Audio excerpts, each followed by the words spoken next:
So there's a lot of speculation and different views of opinion about whether it's good to move to the Philippines these days.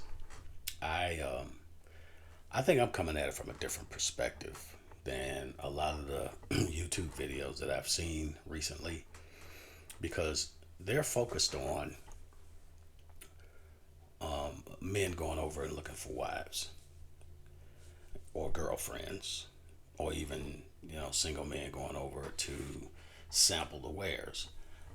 None of these things am I interested in. I'm married, been happily married for 31 years. Well, I mean, you have disagreements. You have, I don't know, you could call it different points of view. That's just the way I look at it. And sometimes you have to discuss those different points of view. Some people call them arguments. I just simply call them discussions or debates. My wife disagrees with that. She thinks if we're not agreeing on something, it's an argument. I don't always argue when I disagree. I make my point and then I'm usually done with it. But that's just who I am. Different people bring their points about in different ways. I'm not going to the Philippines looking for a wife or a girlfriend or anything of that nature. Now, do I like looking at pretty women? Yeah, but there's pretty women everywhere. Problem is that some places have more pretty women. Some places have more agreeable pretty women, and different things like that.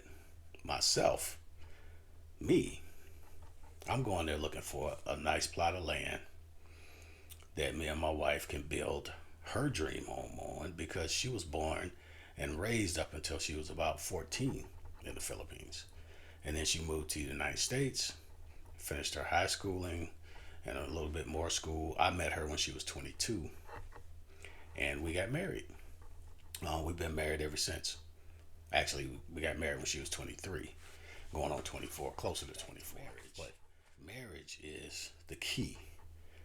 That's what everyone should be looking forward to. Now, I understand some people don't want to get married.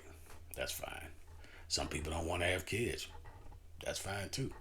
But if you want to get married, the only reason to get married, especially for women at a younger age, is to have children and raise the family. Have a family and raise the children together with your husband. And for men, to raise children together with your wife. You're supposed to make the hard decisions. You're supposed to provide, protect, and be loving to your family. That's what we are here to do. If you're raised to be a good person, a good citizen of whatever country you come from, and a good citizen of the world, I'm going to shift a little bit with that. When I say a good citizen of the world, let's say you get a chance or you built yourself up and you're able to travel the world. You go to these different countries. When you go to these different countries, if you're coming from a Western country, let's say the United States, because that's where I'm from,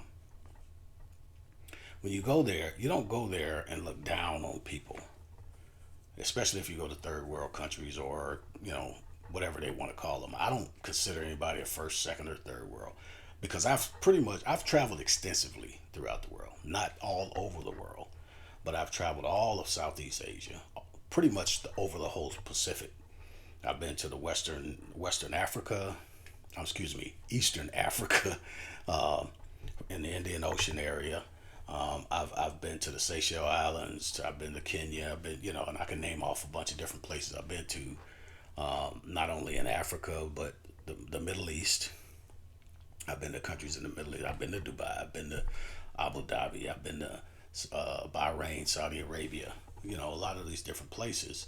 And over in Southeast Asia, I've been to Malaysia. I've been to the Philippines. I've been to Japan, Okinawa, Hong Kong. I can just name them off. Australia as well, and Papua New Guinea, along with a few others. And don't let me leave out South Korea, because those are the major countries, at least ones I consider major. And if I left anybody out, Um, it's just because I can't remember the name of the countries because we went to so many different. Oh yeah, Thailand. Phuket and Bangkok. But out of all the countries that I've been to, um, the reason why I don't believe in calling world countries first, second, third world.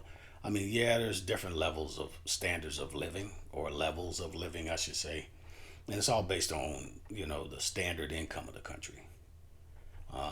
It's based on how much the average person makes uh, in occurrence with the economy that they live in.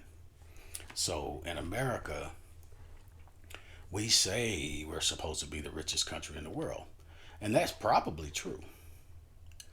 But I see a lot of people living on the streets in Los Angeles, New York, Chicago. I'm from Chicago. From Las Vegas. All these major cities across the United States and southern cities like Houston and Dallas and um, places like Denver and just all over the country.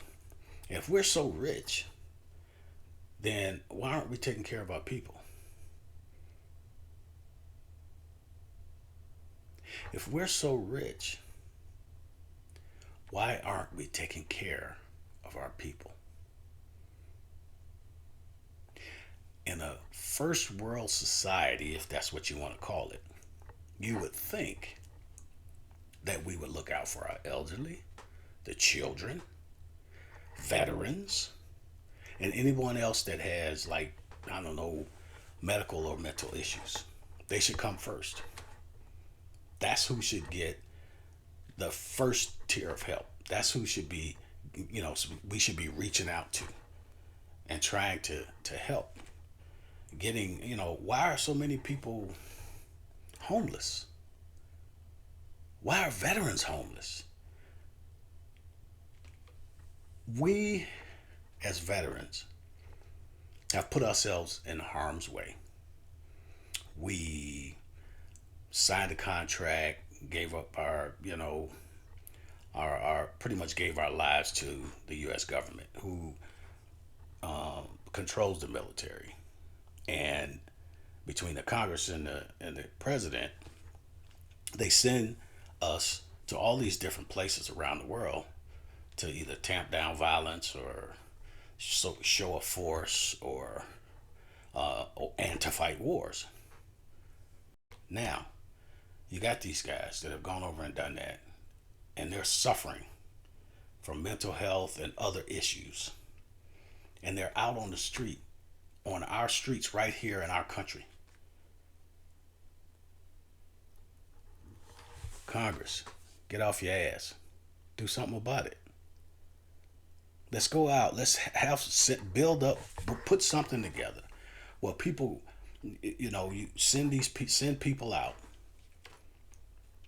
and find our veterans on the streets and help them, even the ones that don't understand with mental issues. Help them to get help. Some of them will fight back against you for a while, but you got to keep trying. See, during Vietnam, I was very young. I was a kid and growing into a young man. And I saw men coming back to the village I grew up in. Because I grew up in a small, it wasn't even a city, it was a village called Robbins. I grew up in it, and I watched guys go away, guys that were older than me, because I was seeing it on the news almost every day. And people were getting killed left and right over there. And I would see that the ones that did come back, they all had some kind of issues. Some of them did better than others. Some of them, adjusted back to life. I mean, back to civilian, as a civilian, better than others did. But I saw these guys come back, and the ones that came back that were able to survive and get back into the work stream and do good for themselves, and build the families, that was one thing. But even those guys had issues.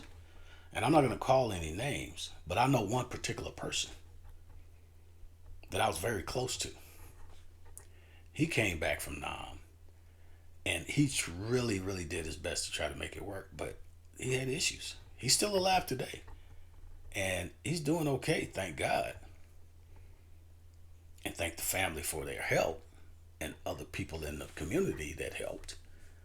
But he went through a lot because of some of his issues that he had coming back from Vietnam, coming back from that war, and he had to deal with it. This is my plea. Please, wherever you are in your community, if you see a veteran,